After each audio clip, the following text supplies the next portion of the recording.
જય ગૌ માતા।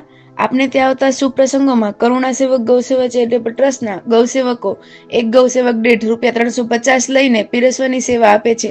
આ સેવામાંથી મેળવેલ તમામ ધનરાશિ વૃદ્ધ, બીમાર અને નિરાધાર ગૌવંશની સેવા અને સારવારથી વાપરવામાં આવે છે। જય ગૌ માતા, જય ગોપાલ।